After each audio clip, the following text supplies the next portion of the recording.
Akkam jirtu kabajamtootaa fi jaalatamtoota maatiiwwan chaanaalii jaalallee intarteement walitti deebinee jirraa. Barumsa kutaa 12ffaa yuunit 4 mata duree lesson 3 jedhamu irratti argamna jechuudha.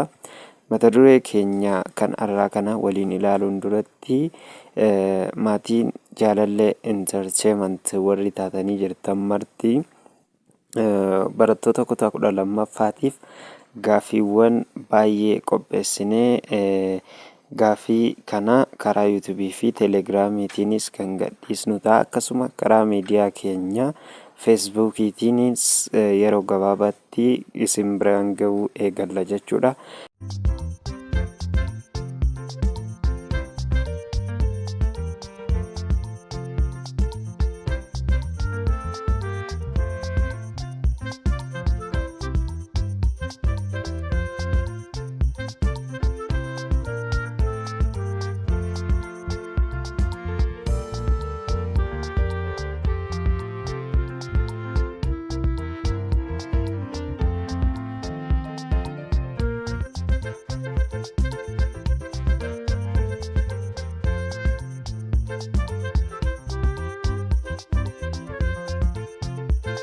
Fuula miidiyaa keenya hordofuun dagatinaadha.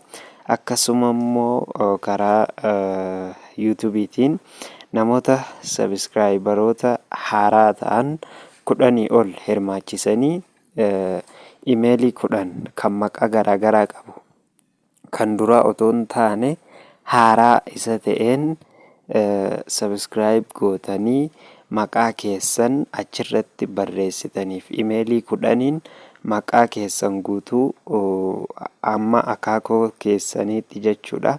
Badhaasni isiniif qophaa'eeti jira. Hirmaattanii akka badhaafamtan abdiin qabaa. Amma barumsa keenyatti deebinaa. Mata dureen 4.3 The Interwar Period jedha. Kana jechuun yeroo waraanni gaggeeffamaa ture, waraanni addunyaa jechuudha. Capitalist economy, fascism and nazism jedha. Kana jechuun dinagdee warra capitalistii fi akkasuma faashistummaa fi naazizummaan yeroo waraanni gaggeeffamee ture yookaan interwar period waraana san keessatti haala akkamiin ture kan jedhudha. Kan itti aanee jiru immoo erga waraanni gaggeeffamaa ture san keessatti interwar capitalist economy and the great depression jedha. Kana jechuun immoo yeroo waraanni gaggeeffamaa turetti dinagdeen kapitaalistii fi akkasuma dhiphinni guddichi mudatee ture kan akkamiiti kan jedhu ilaaluuf deemna jechuudha. The major issue of the interwar capitalist economy was the great depression jedha. Kana jechuun immoo dhimmi guddaan dinagdee kapitaalistii waraana gidduutti ture kufaatii guddaa sodaachuu yookaan dhiphina kufaatii kan ture depressioniidha jedha. The Great Depression was a massive global economic recession or depression between 1929 and 1933 jedha. Kana jechuun ammoo depressioniin guddichi bara 1929 fi akkasuma bara 1933 gidduutti kufaatiin dinagdee addunyaa guddaan yookaan dhiphinni kufaatii sodaachuu guddaan kan turedha jedha. It lead to massive bank failure, high unemployment, inflation, as well as dramatic drops in GDP, industrial production and stock market shares prices jedha. Kana jechuun ammoo kufaatiin kuni kufaatii baankii guddaa, hojii dhabdummaa ol aanaa mul'atee ture, akkasuma qaala'insa jireenyaallee kan mudatee ture, akkasumas ammoo GPD'n oomisha indaastirii fi gatii aksiyoona gabaa haalaan gadi bu'ee kufaatii guddaa fidee ture jechuu depressioniin kuni. The cause of the Great Depression was mainly due to the collapse of international trade as a result of restrictive trade practices globally jedha.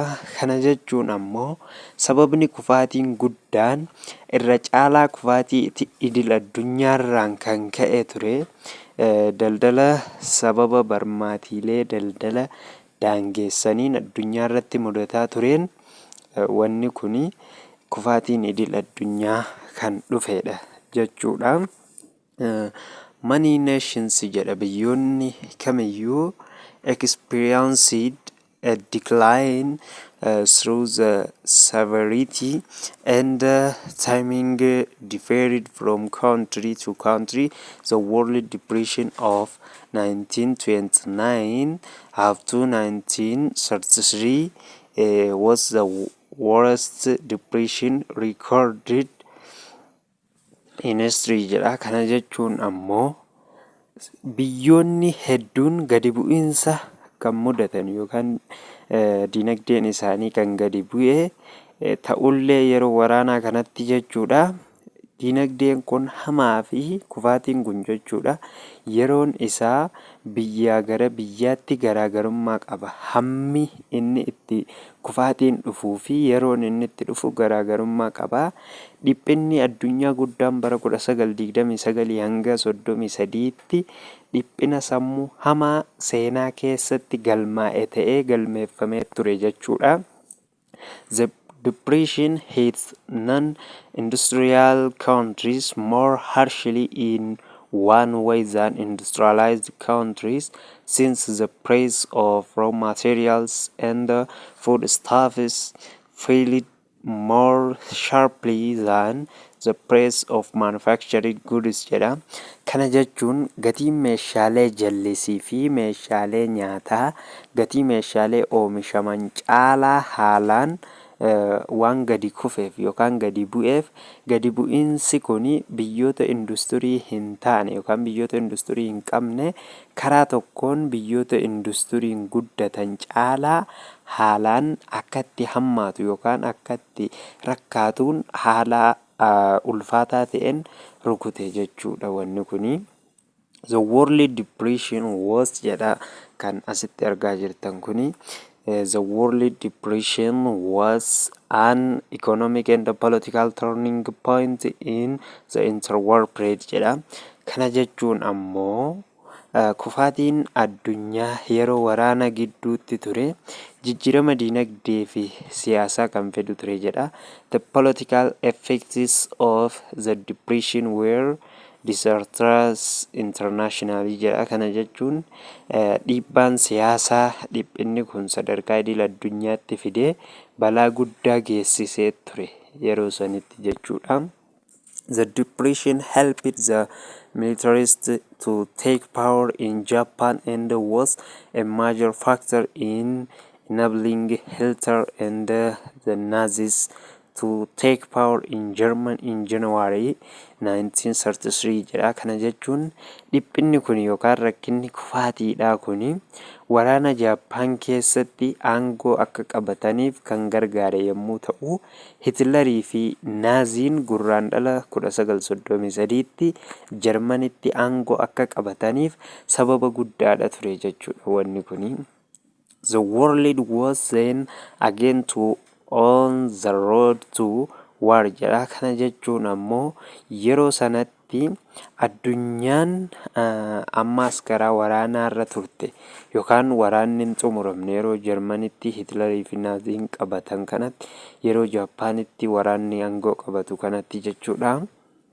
During the interwar period the USA tried to escape from the depression with the New Deal, which lasted from 1933 to 1938 jedha. Kana jechuun ammoo yeroo waraana kana gidduutti USA'n depressionii jalaa miliquuf yookaan dhiphina kufaatii kana jalaa miliquuf yaaltee magaalaa New Delhi kan biyya Indiyaa kanaa wajjin bara 1933 hanga 1938tti kan waliigaltee gootee turte jechuudha.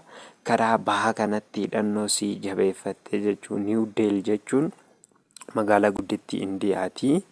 The New Deal, which had a diversified program, was the work of FD Roosevelt the American President jedha. Kana jechuun waliigalteen haaraan kan adda addaa qabu kuni waliigalteen kuni sagantaa hojii FD Roosevelt Prezidaantii Ameerikaati jechuudha. Waliigalteen New Delhi kun kan biyya Indiyaa waliin godhame kun jechuudha. It is program is sought to stimulate the economy by creating regulation which would raise the wages of ordinary workers and by redistributing wealth to that more people could purchase products jedha. Kana jechuun ammoo sagantaawwan isaa kan pirezidaantii Ameerikaa kana jechuudha. Dambiiwwan uumuudhaan dinagdee kakaasuudhaaf barbaadee kan deemu yommuu ta'u, miindaa hojjettoota idilee fi qabeenya kana irra deebi'anii qooduun namoonni baay'een oomisha akka bitatan gochuudhaan waan kana bayyanachiisuuf yaalaa kan ture jechuudha. Kan itti aanee jiru the fascism kan jennu yookaan faashizimiidha jechuu. Sirni faashistummaa akkamiin akka gaggeeffamaa ture kan ilaalludha. Waa'ee faashizimiiti. The name fascism comes from the Latin word fasces. The fasces were the rods and the axes bound together, which were carried in front of the consuls of the ancient Roman Republic as a symbol of authority jedha. Maqaan faashizimii jedhamu jecha laatinii fasces jedhurraa kan dhufe yommuu ta'u, fasces jechuun uleewwan turanii fi qooda walitti hidhaman jechuudha.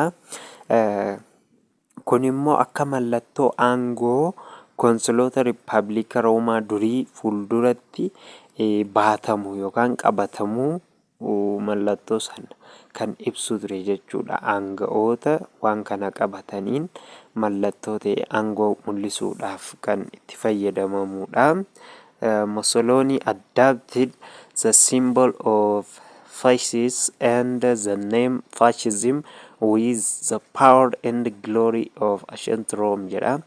Kana jechuun ammoo Mussoliniin mallattoo faashizimii fi maqaa faashizimii fudhatee fasces kan jennu mallattoo qabatamu san qabatee dhaabbatee maqaa faashizim jedhus fudhatee humnaa fi ulfina Roomaa durii wajjin qabatee jechuudha. Mussoliniin kan biyya Itaaliitti aangoo argatee. Moreover jedhammoo kana maleedhaas the fascists were symbol of authority and the fascism was an authoritarian movement jedha.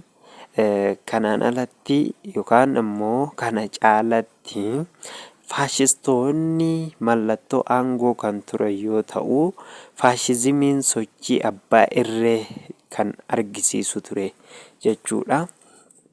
Italy, fascism attracted the petty bourgeois groups such as shopkeepers, entrepreneurs, and low salaried employees jedha. Kana jechuun jalqaba irratti faashizimiin gareewwan burjaajii xixiqqoo yookaan garee iftoomina hin qabne kanneen akka abbootii suuqii, abbootii qabeenyaa akkasuma hojjettoota mindaa xiqqaa qaban hawwate yookaan attract godhe. Warri kuni warra kaan caalaa kan leellisan turan yaada kana. According to some writers, the First World War was the catalyst for the rise of fascism jedha. Kana jechuun akka barreessitoonni tokko tokko jedhanitti waraanni addunyaa tokkoffaan faashizimiin akka ka'u kan kakaasedha jedhu barreessitoonni tokko tokko.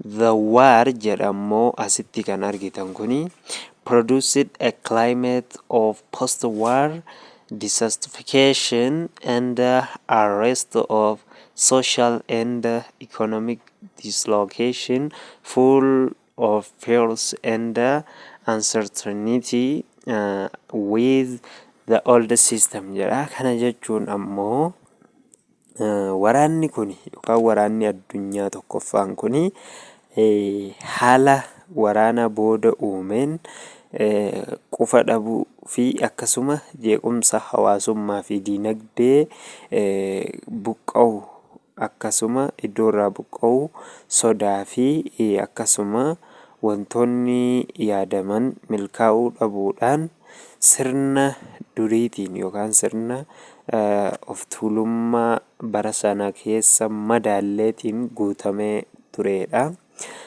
Post-war social, physiological and economic difficulties gave rise to fascism jedha. Kana jechuun waraanaan booda erga lolli darbeen booda rakkoon hawaasummaa, rakkoon xiinsammuu, rakkoon diinagdee faashizimii uumuu danda'e. There were many unemployed people who were particularly open to the appeal of fascism jedha. Kana jechuun ammoo namoonni hojii dhabeeyyii ta'an hedduun iyyannoo faashizimiidhaaf addatti banaa turanii. Kana jechuun ammoo namoonni hojii dhabeeyyii ta'an yeruma hundaa'u waan gaarii yaadan, waan gaarii hin lalisan. Kanaaf yaada kana argachuun isaanii akka isaan yaada kana leellisaniif baay'ee isaan attract godhee ture. At any rate, Hitler called his party National Sociality because he aimed to attract the masses jedha. Kana jechuun ammoo haala kamiinuu yoo ta'e Hitler paartii isaa National Socialist jedhee kan waamu sababni isaa ummata bal'aa hawwachuudhaaf waan kaayyeeffateefi. Hitler kanaaf ummata isaatiin paartii isaa waama jechuudha. But the Nazi party was not socialist in any way, but Hitler states in his book Mein Kampf or My Struggle that he aimed to attract workers jedha. Kana jechuun ammoo Naaziin jedha Hitler ummataaf kaayyeeffate paartii isaa National Socialist jedhee yaamaa ture. Garuu paartiin Naazii karaa kamiinuu sooshaalistii hin turre. Galuu immoo Hitler kitaaba isaa Mein Kampf jedhamu yookaan qabsoo koo jedhu kan My Struggle jedhu keessatti hojjettoota hawwachuudhaaf akka kaayyeeffate National Socialist jecha jedhu fayyadamu kana hojjettoota akka hawwatuuf kan kaayyeeffate ta'uu ibsee ture jechuudha.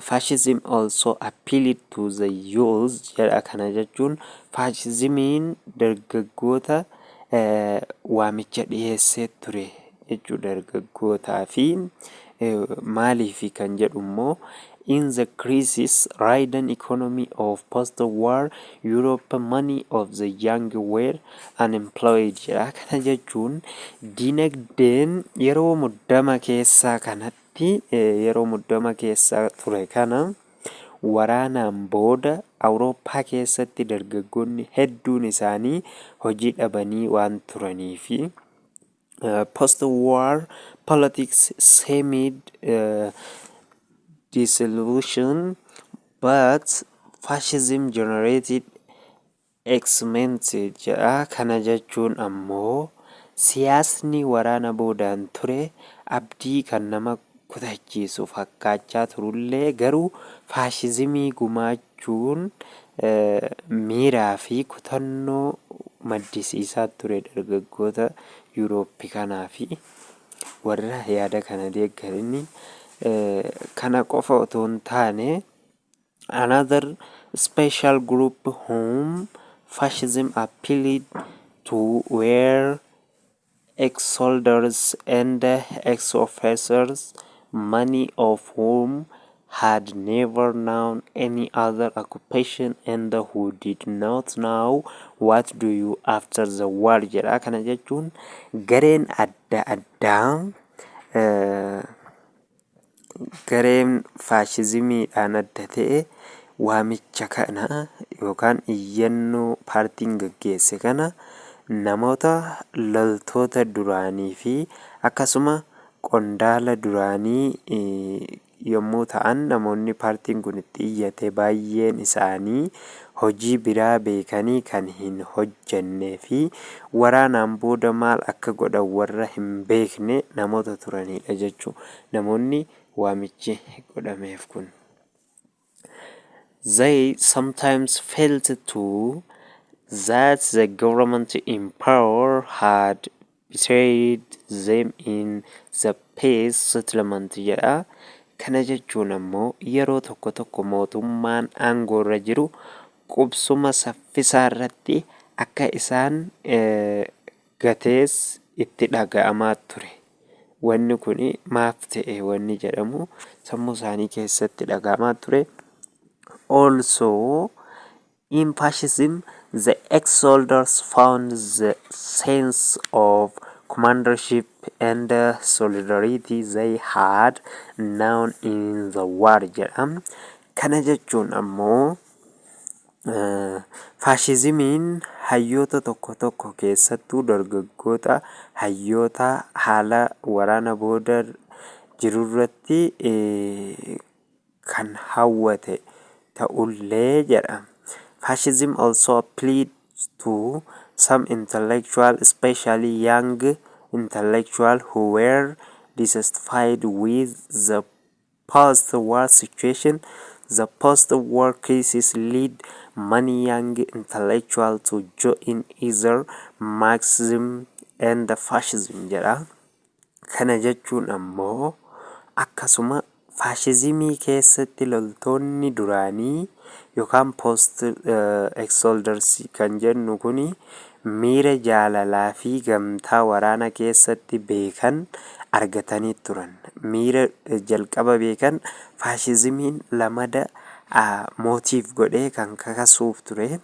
Akkasuma immoo keessattuu dargaggoonni hayyoota haalaan waraana booda irratti waliigaltee uumamanii kan itti wal abdatan kan isaan hawwatu ture. Rakkoo waraanaan booda mudate kanaan dargaggoonni hayyoota hedduun maarkizimii yookaan faashizimii akka makaman taasifamaa turan jechuu yaadota takkaa faashizimii yookiin maarkizimiitti akka makaman ta'aa turani. Faayinaalii jedha dhumarratti immoo fascism attracted gangsters who found in the ideology either to assimilate the Marxism jedha. Kana jechuun ammoo dhumarratti faashizimiin baandaawwan yookaan jala deemtota ilaalchi isaa maarkizimii caalaa salphatti ofitti makuudhaaf argatan kan nama hawwatu yookaan attract nama godhu argamee ture jechuudha. Fascism was aggressive and violent, and what drew its supporters together were to a large extent their fear and hatred jedha. Kana jechuun ammoo faashizimiin sabboonummaa garmalee fi gara jabeessa waan ta'eef dhaabbachuu danda'ee ture jechuudha. Fascism stood for extreme aggressive nationalism jedha. Kana jechuun ammoo faashizimiin sabboonummaa garmalee fi gara jabeessa sabni isaa aarsaa namoota birootiin waan isaan barbaachisu fudhachuu ni danda'an ture. Ni fudhatuus turan jechuu yeroo sanitti waan baay'ee suukanneessaadha. If the nation is strong, it can and will take what it needs to expense of others jedha. Kana jechuun kun ammoo seera uumamaati jedhamee amanamaa ture isaan biratti. The law of nature jedhama. Wantoonni sabni cimaa saboonni cimaa ta'ee aarsaa namoota birootiin waan barbaachisu argachuu kuni seera uumamaa jedhamee beekama. Sa'id faashistis jedha. Kana jechuun ammoo seera uumamaa warri jedhuun faashistoota jechuu. Faashizim jechuun sirna, faashistis jechuun immoo faashistoota warra sirna gaggeessanidha. The fascists therefore glorified strength and the military virtues jedha. Kana jechuun kanaaf immoo faashistoonni humnaa fi safuu waraanaa kan ulfeessan turan jechuudha. They believed the natural law entails the survival of the fittest among nations jedha. Kana jechuun ammoo isaanis amaanaan seerri uumamaa saboota keessaa warra humna qaban jiraachuu akka gaafatu itti kennameen ilaalanii yeroo tokko tokko immoo sometimes fascists glorified war for its own sake, not just as a means of attaining concrete national objectives jedha. Kana jechuun faashistoonni waraanaa akka mala kaayyoo biyyaalessaa qabatamaa galmaan ga'uuf qofa osoo hin taane ofii isaatiif jecha ulfina kennuu waan yaadurratti hojjechaa turan jechuudha. Fascism stressed the supreme importance of great men and the role of the national leader jedha. Kana jechuun ammoo faashizimiin barbaachisummaa olaanaa namoota gurguddoo fi gahee hoggana biyyaalessaa cimsee ibseera jedha. But once in power his authority in supreme jedha. Kana jechuun ammoo garuu erga aangoo qabateen booda aangoon isaa baay'ee olaanaadha jedha. The leader was elected but had to enjoy unconditional authority jedha. Hogganaan filamee ni kaa'ama, garuu immoo aangoon halduree tokko malee argachuu qaba ture bara sanitti. All means of communication also come under state control jedha. Kana jechuun meeshaaleen qunnamtii hundis to'annoo mootummaa jala seenuu qabu turan faashizimii keessatti. Filmi, the street, books and radio akkasuma immoo meeshaalee qunnamtii mootummaa jala seenan kanneen akka pireesii yookaan maxxansa iddoo ogbarruu gaazexaan faan irraa oomishamu akkasuma fiilmii fi tiyaatira akkasuma immoo kitaabotaa fi reediyoon hunduu kan to'atamu mootummaadhaan jechuudha. They were effectively used for propaganda by both Mussolini and Hitler jedha. Kana jechuun Mussolini fi Hitler lameen isaaniiyyuu ololaaf bu'a qabeessa ta'ee itti fayyadamaa turan wantoota akka pireesii, fiilmii, tiyaatiraa fi kitaabota reediyoo faatti jechuudha.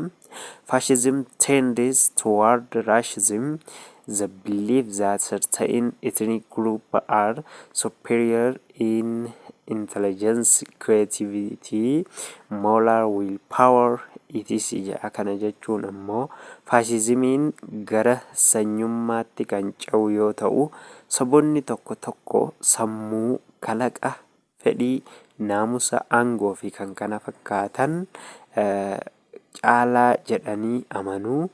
Race is the key to Hitler interpolitical philosophy jedha. Kana jechuun sanyiin falaasama siyaasaa Hitler guutuudhaaf furtuu ta'ee fayyadaa ture jechuu yeroo san akka kii yookaan furtuu siyaasa yeroo sanitti.